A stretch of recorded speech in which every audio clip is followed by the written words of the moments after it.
In Warhammer 40K, we focus on the Imperium of Man. However, humanity's history within this universe goes far back longer than that, during a time known as the Dark Age of Technology. During this time, empires rose and fell. And Games Workshop doesn't give us too much detail about that, but today we're going to go into a deep dive of the empires that actually survived up until the Great Crusade. However, during the Great Crusade, these independent civilizations, the Emperor could not allow them to live unless they bent the knee to imperial rule. This meant that many of these prosperous nations that survived the Age of Strife only did so to be destroyed by their very own kin. To make it even worse, few records of them exist because the Imperium destroyed all proof of their defiance. However, the tales of their conquest are still sometimes talked about in the legends of the past. And we actually don't have to go too far from Earth to see one of these great human empires that made it through the Dark Night within the Sol system. They were known as the Azerites. Before the creation of the Imperium of Man, humanity suffered through an era known as the Age of Strife. During this time, there was no unity between mankind, not even within our own solar system. Each planet was responsible for their own survival, and while the majority of these planets were ruled over by techno-barbarian warlords or powerful malevolent psychers, there was one planet that was able to cast off the rule of these terrible overlords and exist in relative peace, the planet of Uranus. The people of the seventh planet unified their void citadels into a crescent fortress around their world, and together they were able to flourish as a community of artisans and space scavengers. This small human empire became known as the Azerite Stations of Uranus, named after the blue inner surfaces of their void citadels. Together, the Azerites were able to fend off pirates and marauders that normally harassed the outer planets of the Sol system. Despite their independence, the Azerites greeted the Emperor's convoy courteously, and they agreed to kneel before the imperial authority. The newly compliant Azerites were turned to fueling the ever-hungry machines of the Great Crusade. Significant numbers of their civilizations were inducted into the crews of the expanding fleets, and their unique technology began to flow into the hands of the Great Crusade forces. But soon the Azerites would face their doom at the hands of an ancient enemy in the form of the Solar Pirates. They were remnants of a confederation of renegades comprising of vile mutants, witches, and abominations that had risen to power during the Age of Strife. Scornful of the Imperium and fearing its might, they circled the newborn realm like jackals at the edge of the firelight. As the bulk of the Emperor's forces were sucked into the spiraling wars of Neptune's moons, the pirate clan's hunger finally overcame their prudence. The Azerite stations were set upon by the Solar Pirates, and their station's defenses were torn apart. The Azerites screamed into the void, calling on their new masters to help them. Though focused elsewhere, the Imperium was not deaf to the war cries of these pirates that hungered for their newly claimed domains. In answer to the cries of the Azerites, it sent the Imperial Fist Legion. When they arrived, a squadron of heavily gunned system crafts pushed its way through the sphere of pirate ships and launched assault crafts into the beleaguered station. 50 Imperial Fists disgorged into the battlefield passages of the Void Station and quickly broke the first wave of pirates. Within an hour, they had reconfigured the station's defenses and broke 3 more pirate assaults. The pirates, sensing defeat, cut their losses and ran back into the dark to lick their wounds. However, they didn't flee without one final parting act of spite. In a last suicidal attack, a ship broke through the Imperial lines and fired 3 boarding torpedoes at the station. But one did make it through, and inside this boarding torpedo was a man with no eyes, fingers, or ears. He spoke one word: silence. Only then did the Azerites realize that he had released an ancient psi plague. It was known as the Screaming. It was thought to be eradicated during the Unification War since the Emperor's rise to power. As this plague gripped the Azerite stations, the 50 Imperial Fists knew that they stood alone against a threat which could wound the Great Crusade itself. As one, they deafened themselves, and having reduced their world to silence, they fought their way through the maddened waves of infected Azerites. They could not allow the Psi Plague to escape the confines of the Void Station. All it would take is one person to scream in a vox and someone else to hear it beyond the station, and the screaming would spread. The 50 Imperial Fist ordered their warships to withdraw. They renewed their oath and went to meet their deaths. Setting the reactors to overload, the handful of remaining legionnaires transmitted one final message. They told the Imperium of what they had done and why. 1 solar hour later, the reactor detonated. Within hours of receiving the last message from the Azerite stations, fleets of ships and forces from the newly expanded Space Marine Legion were sent to hunt down the pirates. A solar month later, all that existed of the Solar Pirates were gutted wrecks and corpses floating in the airless night. The Screaming was never visited on mankind again. And it is said that when the Emperor heard of the sacrifice of the Imperial Fists, he ordered the newly raised Bell of Lost Souls in the Imperial Palace to toll for its first time. Now, as I said before, some of these human empires were ruled over by very charismatic and powerful leaders. Such was the case for the Pale Emperor. The tale of the Pale Emperor is known to very few. No remembrancer has spun its events into an epic stanza or captured it into a lurid pick record, but many among the White Scars speak of it when outsiders make light of the Great Khan's prowess in battle or of the cruel streak that hides behind his smile. Its exact details are lost to the casual embellishment and the adaptation of the White Scars who still spin the tale, but a truth can be learned from the core of it, which remains a constant no matter which of the Brotherhoods recalls the story. In the late years of the Great Crusade, most likely around the 30th millennium, a force consisting of approximately 5 Brotherhoods ventured into the wild space at the edge of the Mandragoran sector. The exact Brotherhoods involved changes with each telling, and the nature of the White Scars record-keeping makes it very difficult to establish which accounting is correct, but the one fact that never changes is that the Great Khan himself was at its head. There, at the very edge of known space where xenothreats lurked in the darkness between the stars, the White Scars encountered a handful of worlds sparsely inhabited by a people of ancient Terran descent, though in the tales of the White Scars they are never really named. The first of these worlds they encountered played host to several small cities, and unlike many of the other human colonies that had weathered the terrors of the Old Night, these appear to have prospered at the very edge of space. It was a rare find, a realm of unsullied human gene stock whose advanced technology was well matched to that of the Imperium, but whose small size precluded any extended resistance to the Imperium's authority. Despite the offers of unity and peaceful integration transmitted by the Great Khan, he and his warriors were greeted not as long-lost kins or saviors, but as invaders, and their fleet came under swift attack. Though Jagatai, a statesman and an empire builder as much as a warrior, had hoped for a peaceful compliance campaign, he was equally pleased to test his warriors against a worthy foe in honest battle. The Voidcraft that rose from low orbit to meet the sleek White Scar cruisers were sturdy vessels, no doubt hardened from centuries of warring against Xeno raiders and corsairs, but they were too few to stand against the dozen Imperial warships that awaited them. Within the space of a few short exchanges of weapon fire, they were left aflame and crippled. In recognition of their bravery, the Great Khan gave orders to allow them to withdraw.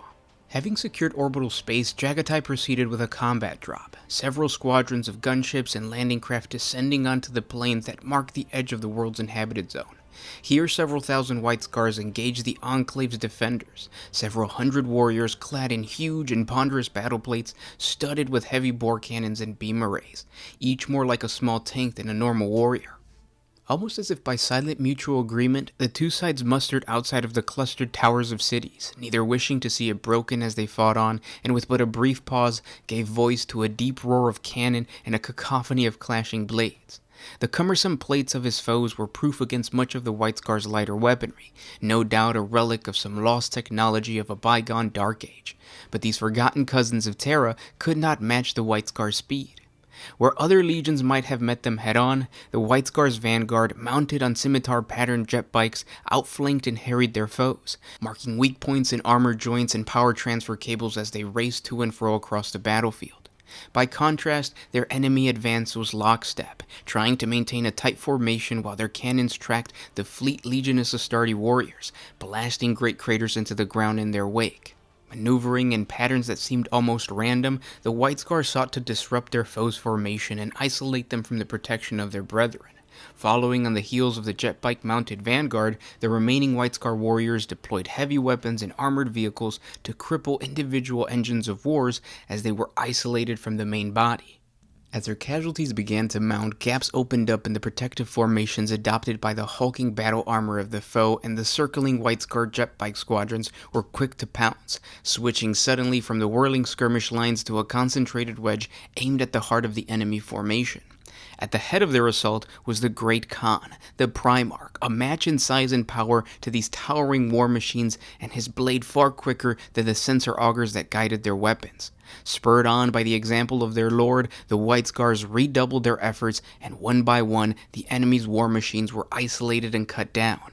In the wake of his victory, the Khan showed mercy to his foes and left their cities untouched. From among those of his warriors who had acquitted themselves well in battle, Chagatai Khan chose 3 to act as his ambassadors to the Enclave's rulers, exemplars of the Primarch's legion and fitting to carry his words, a symbol of both respect for a worthy foe and the strength which backed his pledge. Through these champions he would make the offer he has made so many times before: serve the Emperor and prosper, or oppose him and find only ruin. This was war waged as the Grey Khan preferred it, a clash of warriors in open and fair battle, quickly followed by an honorable surrender, not the prolonged slaughter and utter destruction advocated by some of his brothers. Within a short span of time, the Great Khan's emissaries were returned to his camp in pieces, slaughtered by the guards of the Pale Emperor who ruled his small realm. His honor had been repaid with scorn and blood, despite the obvious advantage held by the Legion, who had already proven themselves more than a match for the foe's warriors. Such a callous gesture of foolish and doomed defiance set the Great Khan into a quiet rage, both for the death of his warriors and for the brutal acts he was now forced to undertake. The same night, his legion razed the unnamed city to ruin. They burned and blasted its towers and hunted down every last inhabitant and put them to the sword. They went from world to world and brought only death and destruction, scorching the path of ash to the Pale Emperor's throne room. There the White Scars took to the field of battle against the finest warriors and war engines he could assemble and tore them apart. They smashed down the gilded gates of his palace and killed all within except one. Cornered on the throne he had valued more than the lives of his subjects, the Pale Emperor was the only man left alive in the wake of the White Scars' vengeful assault. Chagatai Khan confronted him there, armor slick with the blood of the slain and coated in the ashes of his empire. He spoke but a few words to the fallen emperor. "You chose this doom. You forced my hand for the sake of your own petty pride. I would like to kill you, to have your blood join that of all the others who you forced me to kill, but I will not. You will remain here, and let others know of the price of pride, that we shall not have to sully our blades ever again." Another very special human empire that survived was the Empire of Genna. Genna was an isolated human world that endured many of the horrors of the Old Night. Its society was fairly technically advanced, but unfortunately, its population was overcome with genetic diseases. By the time of the Great Crusade, there was less than 1,000 Gennans that were still remaining, many of them kept alive in life pods. When this world, classified as 9315 by the expeditionary fleets of the Crusade, was rediscovered by the Imperium, they initially accepted Imperial rule peacefully, but after several Terran years of Imperial occupation, all contact with the world was lost. It was the World Eaters Legion under their Primarch Angron who was dispatched to investigate. The negotiations quickly broke down with the Gennans when it was discovered that they had modified their own forms and were now using an apparent form of abominable intelligence. Angron ordered a hastily invasion of the planet, and per the Primarch's tradition, the World Eaters demanded that the planet be subjugated within 31 solar hours. This corresponded to the traditional Nucerian day, the homeworld of the Primarch Angron. Failure to do so would result in the punishment known as dissemination, in which 1 out of every 10 World Eaters were to be executed. This barbaric form of punishment that was really a threat led to a hastily and poorly executed landing on the planet under the command of the veteran Terran-born Centurion Mago of the 18th Company. Mago was desperate to avoid yet another series of death amongst his own Legion brothers. Yet when the World Eater forces reached the Genna's surface, they faced no resistance, for the entire planetary population actually consisted of billions of artificially intelligent simulacrums designed to appear human. These simple, unarmed constructs used their sheer numbers to swarm the Astartes, killing Space Marine after Space Marine no matter how many simulacrums were destroyed. Despite Mago's best efforts, for a time it seemed that the World Eaters would be overrun. Though the World Eaters finally received adequate heavy armor and artillery support just as their forces breached and broke their way inside the confines of the main Gennan city, the World Eaters once again failed to meet their Primarch's time frame of 31 solar hours to subjugate the planet, and they were forced to withdraw to the flagship the Conqueror. But aboard the Conqueror, Angron ordered the next round of dissemination for his legion. Mago refused, which amused the Primarch, who instead ordered Mago to personally execute the first World Eater who would die. When Mago again refused, Angron fell into a burning rage that saw him begin to murder dozens of his own gene sons. It wasn't until the librarians of the Legion under the command of Lectio Primus Furius that they were able to finally subdue Angron by cyclically forcing him to an unconscious state, though it cost the lives of several battle brothers. Angron would not wake from his slumber, and soon a crisis erupted within the World Eaters over what action should be taken.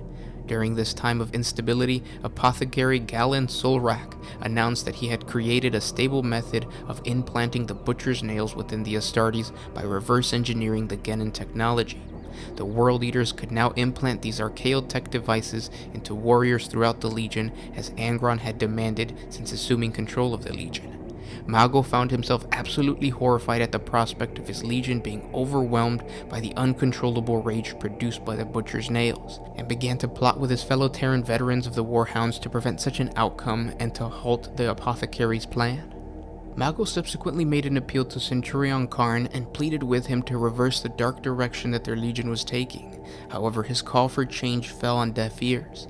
This forced Magos to take more drastic measures, and he gathered other disenchanted World Eaters that were loyal to him aboard the frigate Hound's Tooth. They plotted to destroy the apothecary's equipment before he could fully perfect the Butcher's nails implants for mass production and implantation. However, this attempt failed, and shortly thereafter, Karn became the first World Eater Legionnaire to be successfully imbued with the Butcher's nails. With this initial success, Serlak proceeded to quickly implant a further 1,000 World Eaters with the cortical implants. At this time, Angron awoke from his slumber, and with the Primarch leading these newly enhanced Legionnaires, the World Eaters immediately launched a counterattack against the Genins. These warriors were now empowered by the rage brought to them by the Butcher's nails. They slaughtered all those they came across, despite a massive number of simulacrum arrayed against them. Thanks to the apothecary's continued efforts, through his reverse engineering of the Genin technology, he was able to localize and pinpoint the location of the command signals that were controlling the actions of the simulacrums. By tracing the signals, the World Eaters discovered the shriveled remains of the last true living Genins where they lay in their life pods. There were only a little more than 1,000 true Genins, with each mentally controlling these robots. The Genins pleaded with the bloodthirsty World Eaters to be spared, but Karn replied that the galaxy belonged to the Imperium and proceeded to massacre all of them. Meanwhile, Mago and his conspirators felt that they had no option left to save their legion. They plotted to subdue Angron, Karn, and the other World Eaters who had been imbued with the Butcher's nails. They intended to bring him before the Emperor himself for judgment. After the massacre of the Genins was carried out, the World Eaters on the surface were confronted by Mago and his supporters. They pleaded with the Primarch and Karn to halt the madness, but once again their pleas were ignored, and soon a battle broke out between both factions. During the subsequent fighting, Mago was confronted and then beset by his former friend Karn, and before he was beheaded, made a final declaration. The Legion would be damned by their actions and the dark path that Angron was forcing them to walk. Mago's final words would later prove to be prophetic. With the death of their commander, the remaining rebels halted in mid-battle and submitted themselves for Angron's judgment. With the Legion once again united, the World Eaters proceeded to scour the surface of Genna clean of life, leaving no structure intact and no Genin life alive in a single night of monumental bloodshed. It was said that the psychic death screams of the dying were audible to Imperial astropaths across half a sector. In the aftermath of this massacre, calls of censure against the World Eaters resounded within the Terran Council. Soon after, the Primarch Leman Russ and his Space Wolf Legion were dispatched to Genna to confront Angron and his World Eaters, to halt the implantation of the deadly Butcher's nails. Now, I think you're seeing a pattern. Many of these human empires really opposed the Imperium of Man and made it harder for the Great Crusade to continue. One such world was Gardanel, a stellar empire at the edge of the Dominion of Storm, to the galactic east in the Ultima Segmentum. The empire comprised of 11 inhabited worlds, grown strong on industrial power retained through the Age of Strife and a warlike military aristocracy. It was deemed an ideal prize well worth the inclusion into the Imperium of Man. In particular, Gardanel's extensive and well-equipped armed forces would make ideal inductees into the ranks of the Imperial Army. As such, negotiations for the inclusion of Gardanel into the Imperium were deemed the first course of action, and a full delegation with an honor guard drawn from the Thousand Sons Legion was sent to meet with the lords of the Pocket Empire. At first the talks proved promising, but then devolved when the Lord of Gardanel's position became labored and obstructive. It was believed that it was an attempt to forestall an Imperial invasion, while the planet covertly readied themselves for war. When the Thousand Sons detachment detected a psychic attempt to subvert the Imperial emissaries, they intervened, slaughtering the Gardanel delegation, enabling the Imperial expedition to flee, and bringing news of the treacherous attack to the Imperium. The nearby 413th Expeditionary Fleet, under the command of Master Ulan Ciceres and his 15th chapter of the Ultramarines Legion, a strong Imperial Army Corps of Marnian armsmen and Saranic Peltas, along with a demi-legion of the Titan Legal Adoris, were dispatched to deal with the rebelling human empire. Initially, the Imperial forces overcame the defense of Gardanel's outer worlds and established a blockade of the planet in space. The Ultramarines attempted to take Gardanel Prime with minimal collateral loss, but this proved disastrous, as the Gardanel utilized powerful STC weaponry and vehicles never before seen to the Imperial forces.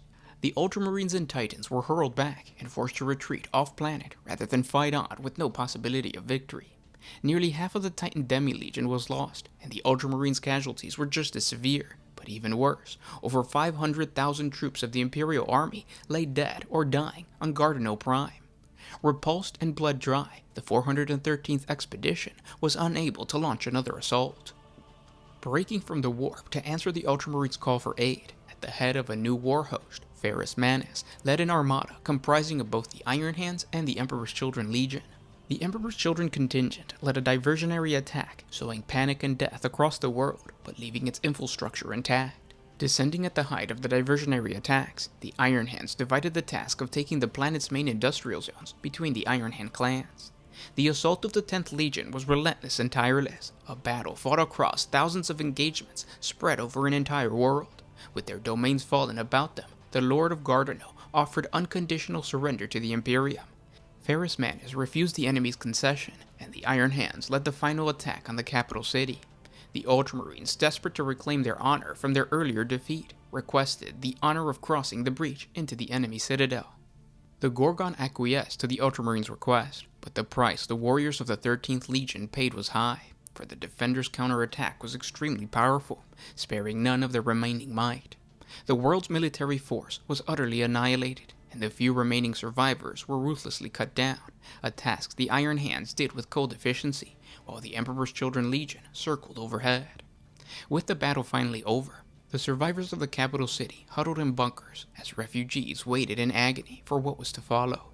When the last of the Lords of Gardanel finally were slain, Ferrus Manus spoke, his orders not a death sentence for the world, but a reprieve. It's done. The last lord of this petty empire had finally paid the ultimate price for his rebellion.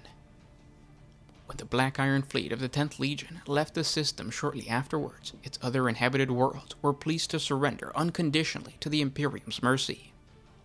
Now let's take a look at another human empire. Late in the 30th millennium, sometime during the Great Crusade, the planet of Testra was part of a close alliance of totalitarian human colonies resisting the Imperium's authority.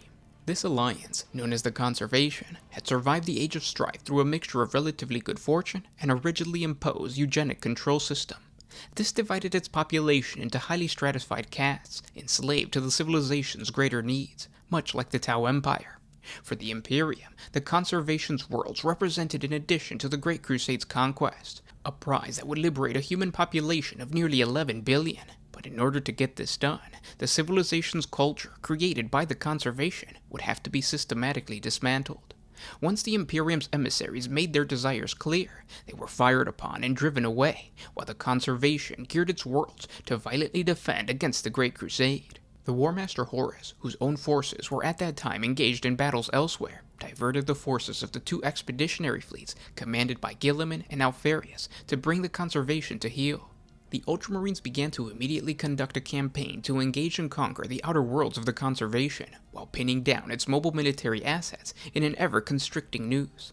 Alpharius and his Alpha Legion did not immediately attack, but instead circled, launching probes and raids in what seemed to be a random pattern. Increasingly infuriated by the Alpha Legion's lack of progress and cooperation, Guilliman openly berated Alpharius in council, demanding that the Alpha Legion learn from the Ultramarines' method of warfare and emulate it to achieve victory that the Great Crusade demanded of them both.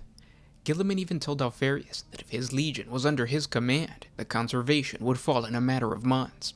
Alpharius completely ignored Guilliman, and through his tactical brilliance and strategic genius, the Legion employed its well-known deceptive tactics of infiltration and the gathering of intelligence by their human, non-Astartes agents on the ground.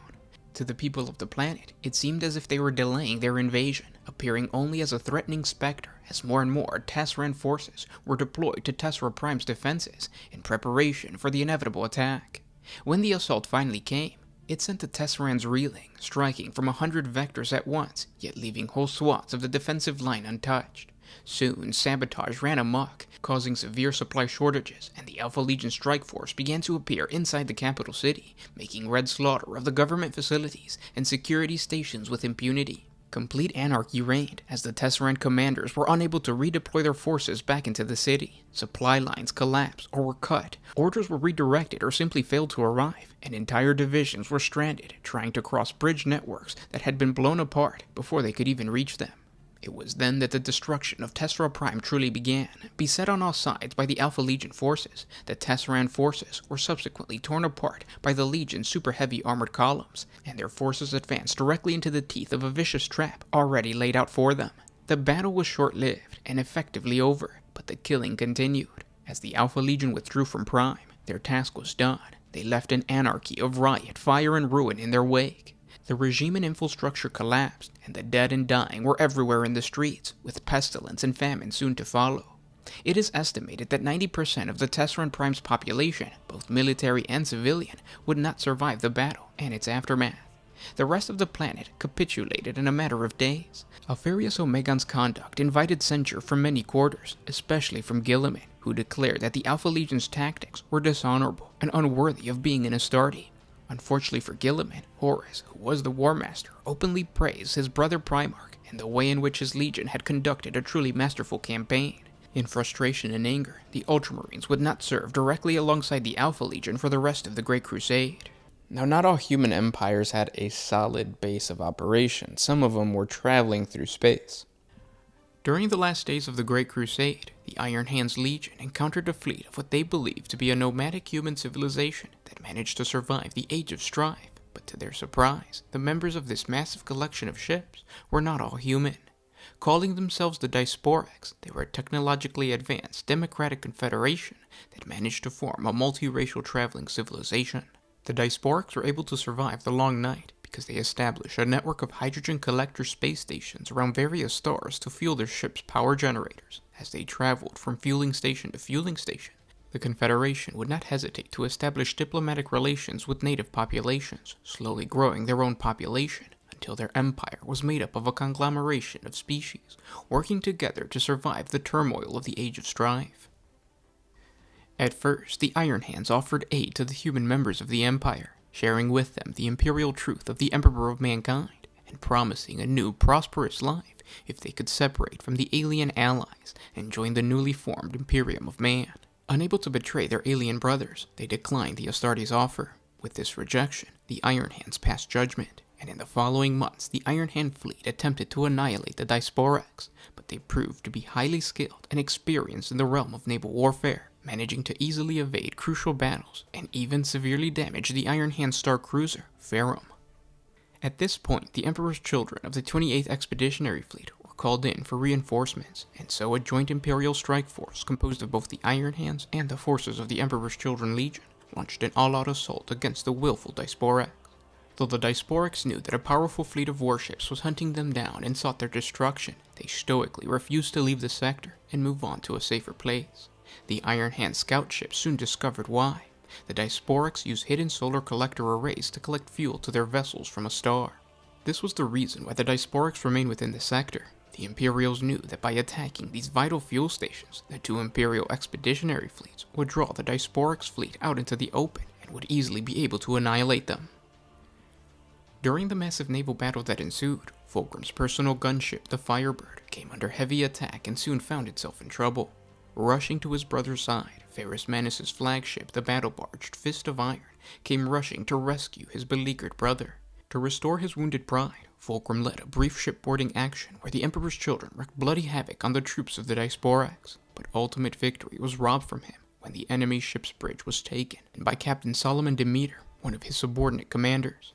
As the once sovereign empire of the Diasporics was coming to a horrible end at the hands of the Imperial forces, the final words of the alien captain were simply, "We only wish to be left alone."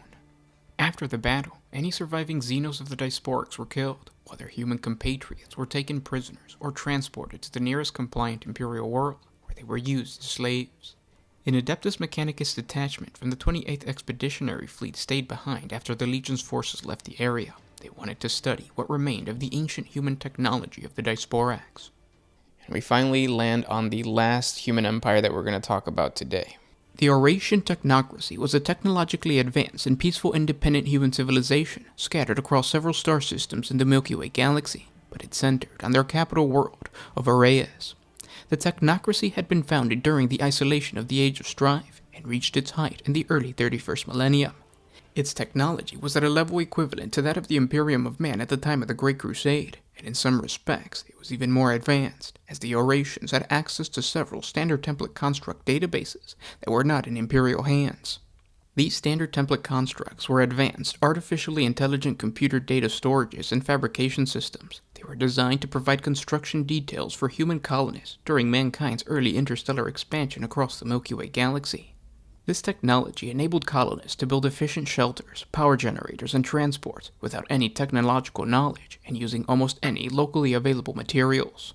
When the 63rd Expeditionary Fleet of the Great Crusade, under the direct control of War Master Horus and the Sons of Horus, made first contact with the Aurasian technocracy, Horus was already planning to unleash his great rebellion against the Emperor of mankind. By this time, late in the Great Crusade, Horus had been healed of the terrible wound he had suffered on the moon of Davin after making the deal with the Chaos Gods to overthrow the Emperor. As part of the preparation required for the massive interstellar civil war, Horus needed to gain the backing of the Adeptus Mechanicus, as without the logistical, military, and material aid that the Mechanicus could provide, no war against the Imperium's loyalists could be won. After first contact was made with the technocracy by both the Sons of Horus' 63rd Expeditionary Fleet and the World Eater Legion's 203rd Expeditionary Fleet, Horus invited the technocracy's leader, the Fabricator Council, Emroy Salignac, aboard his flagship, the Vengeful Spirit, under the guise of opening peaceful diplomatic relations between the Imperium and the technocracy. The Fabricator Council, who made use of the augmetic enhancements much like the Mechanicus tech adepts, was accompanied by the Aurasian elite warriors, who were also known as the Brotherhood, and they were dressed in power armor and made use of bolter weapons similar to that of the Space Marines, though they were clearly not genetically enhanced humans and carried no magazines in their bolters. As soon as the Fabricator Council arrived aboard his vessel, in the course of his welcoming remarks, Horus asked the leader if his people had developed their advanced technology that was so much like the Imperium's own knowledge, gleaned from the STC databases. When the Fabricator Council answered in the affirmative, Horus then immediately turned his bolter pistol upon the leader and blew out the back of his head. The Sons of Horus then slaughtered the Brotherhood warriors who had accompanied their leader. Horus justified this action by claiming that the Fabricator Council's staff contained weapons with which the Aurasians planned to assassinate Horus to prevent the Imperium from conquering their world. This was an outright lie created by Horus to justify the Imperial conquest of the planet and the acquisition of the STC technologies. This action initiated a 10-month-long war between the Imperium and the technocracy that would ultimately draw in the Sons of Horus, the World Eaters, and the Emperor's Children legions. The Astarte legions laid siege to Arrayas, and after months of slaughter, the last bastion of the Aurasian resistance, known as the Iron Citadel, finally fell to the Imperial forces after a two-pronged assault led by the Sons of Horus and the World Eaters, who were led on the field by their Primarch Angron. During the course of this conflict, Horus began the process of turning his legion against the Emperor, identifying those loyalists who had not turned against the Imperium to follow him into the rebellion, and forging links amongst the other Primarchs who were willing to join him in turning traitor. After the fall of the Iron Citadel, Horus met with Regulus, the tech priest who represented the Mechanicus in the 63rd Expeditionary Fleet, and promised to deliver all of the recovered STC databases from the planet into the Mechanicus' hands, in return for the Mechanicus' support for his rebellion. Regulus eagerly accepted the bargain and then offered to serve as Horus's envoy to the Fabricator General, Kelbor Hall, of the Mechanicus of Mars. In this way, the War Master's conquest of the Aurasian technocracy represented the first major step along a path of treachery that would unleash the horrors of the Horus heresy upon the galaxy. I hope you guys enjoyed this deep dive on non-imperial empires, because it's a reminder that long before the imperial era, there were other eras in humanity's history where we were exploring space. And I hope Games Workshop one day covers these awesome empires and stuff like that. But anyways, thank you guys so much for listening. Do me a favor, hit the like button, subscribe to the channel, comment down in the comment section below, and share with your friends. If you want to support the channel, hit us up with a super thanks, or we have a Patreon link down in the description below. Support us over there. But I will talk to you guys tomorrow. This was Gershwin with One Mind Syndicate signing out. Always